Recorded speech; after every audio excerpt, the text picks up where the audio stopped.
All right, what's going on, guys? It's your boy Tyler Gates, aka TAG Live 205. I wanted to welcome you back to my video once again. Thank you so much for the support, as I say in every video. Thank you for um, allowing me to get the coverage out to you guys. Thank you for also subscribing and sharing this channel with everybody that you can. Let's continue to share it. Let's continue to like it up, and like it up some more. Spread the word. Follow me on Instagram and Twitter at Tyler A Gates. That's all lowercase. And yeah, let's get into it. Make sure to also follow the TAG Live 205 talk show account as well. And that's all lowercase TAG Live 205. No exclamation marks, no punctuations, any of that. Let's get down to it. So you already seen the title of the video. It took me a few days to kind of get this, right?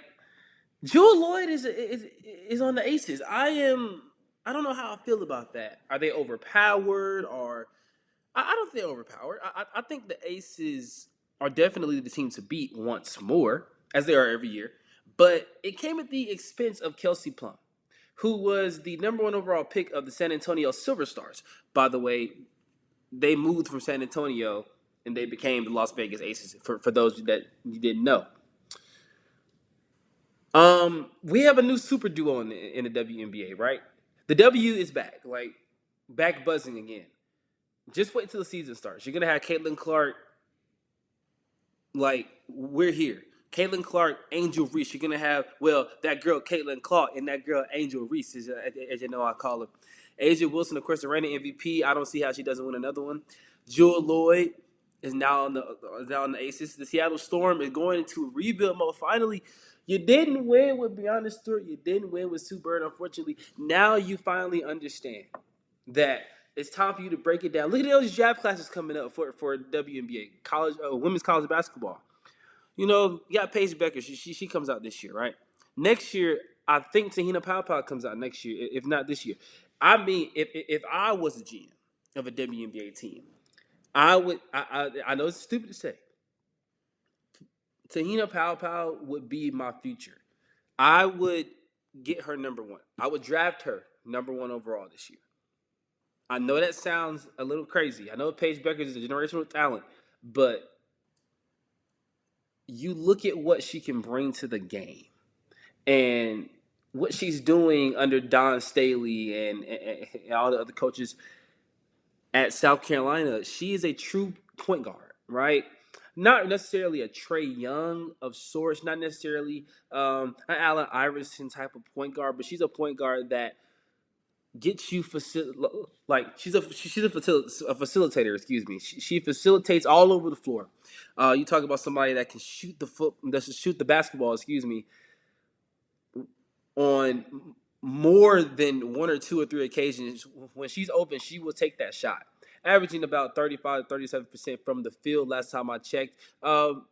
33 from three, right? She got to get that 3-point percentage up compared to where it was last year, which is about almost 40%. So you have to look at different things like that. But Pow is definitely a name to keep an eye on for this year and also next year as well if she decides to stay. I do know that the other teammates of hers are going to be drafted high as well. Now, we don't know who's going to come out because, like, Raven, I think she's still a sophomore or something like that. So she has another year.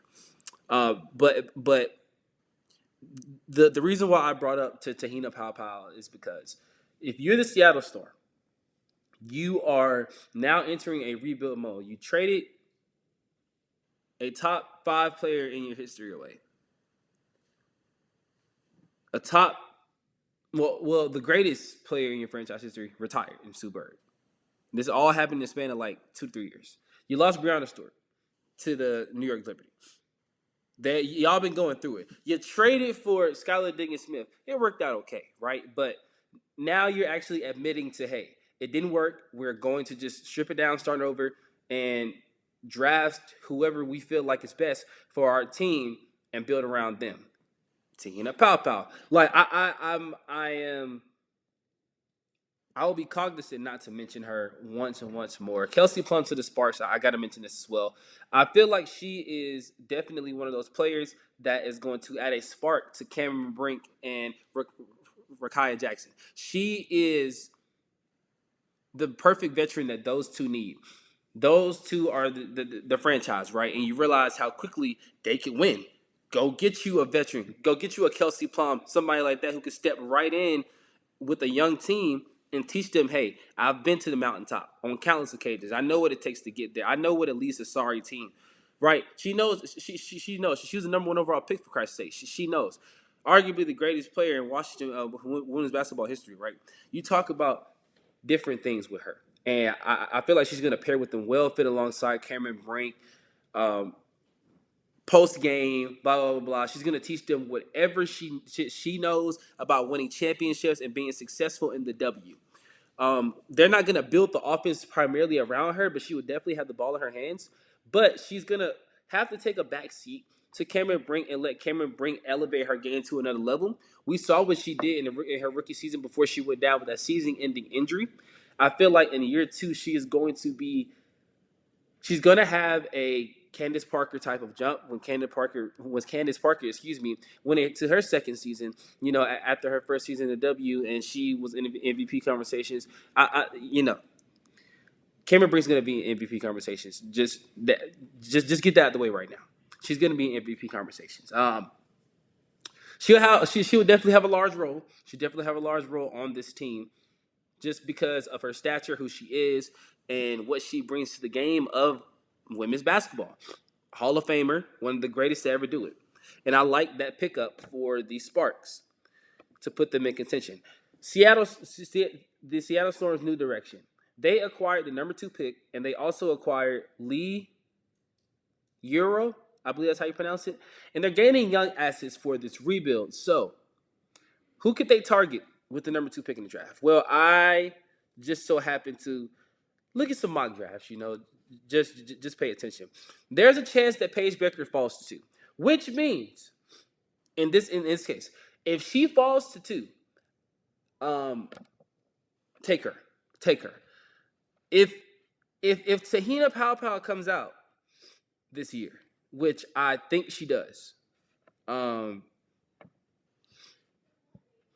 would draft her. And yes, I think she does come out this year. So this is what my mock draft looks like, pretty much. I'm actually gonna do a separate video on that as well. But I had Kiki from USC going there. Originally, in my first mock draft last year, I had Ozzie Few going there, and Ozzie, honestly, she could definitely be, like I said, that point guard, right? But I feel like Tahina Powell is the safer option. She's more of that legit 1 guard, because Ozzie is more of that legit 2 guard. Ozzie's going to the top 10. She's getting drafted high no matter what. So don't just keep that out your head. She's getting drafted high, maybe even 3. But if I'm the Seattle Storm, those are the 2 players I'm looking at. Get you a young point guard, build around them. Tahina Powell or Ozzie Few. If Raven Johnson decides to come out early, you draft her, hands down. But it's really between those 2. And like I said, if Raven Johnson comes out, you draft her. The last point I want to kind of get to is the long-term implications of this for the Storm and the Sparks retooling and the Aces trying to chase a big dynasty.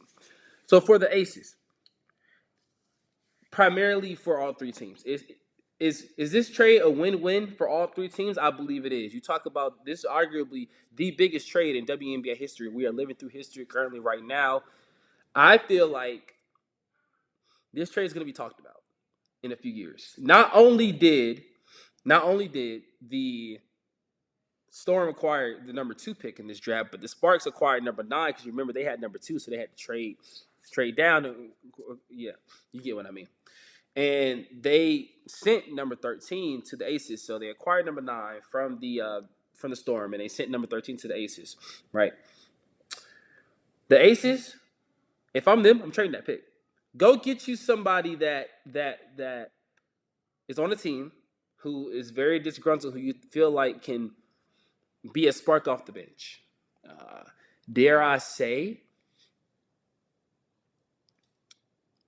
I mean,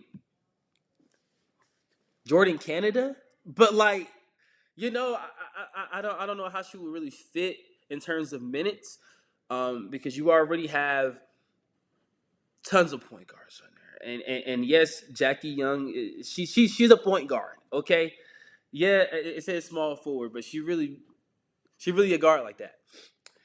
Don't go after Sabally. Sabally, if I'm gonna make a pitch real fast.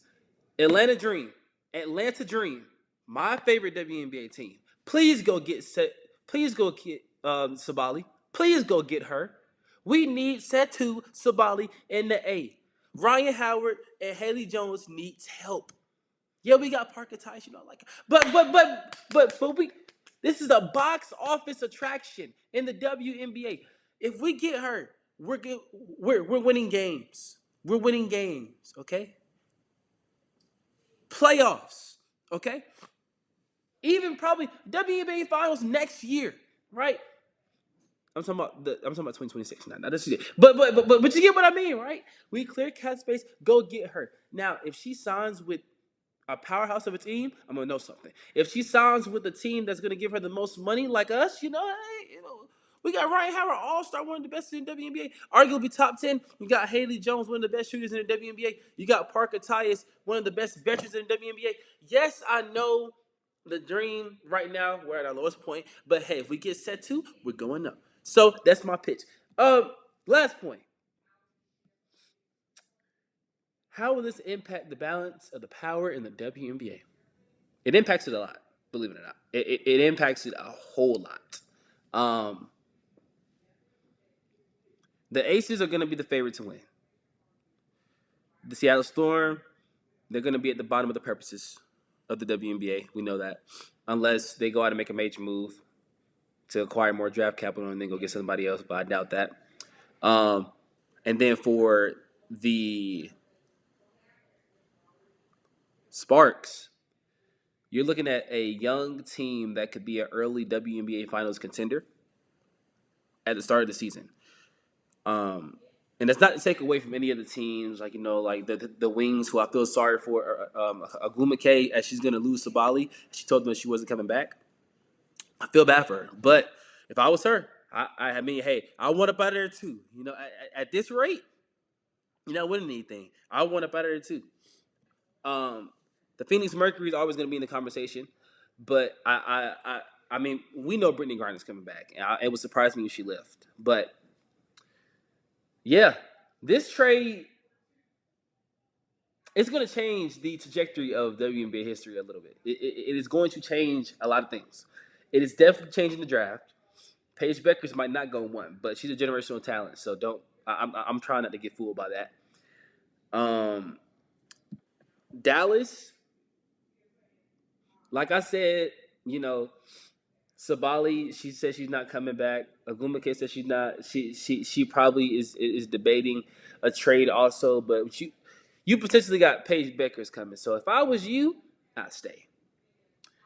And yeah, that's pretty much it. I mean, the only thing I can say is that the Aces, they're probably gonna go undefeated. Like it's a good chance that they'll lose at least probably 3 games, maybe 5. Like it's they're gonna be dominant. They're gonna be dominant. So leave a like down below. Leave your comments down below. Tell me who really won this trade. Tell me who do you think the Seattle Storm should draft. Tell me who do you think the Sparks should draft, and tell me who do you think the Aces should draft, or should they trade their pick. Let me know down below, and I'll keep y'all updated. Peace.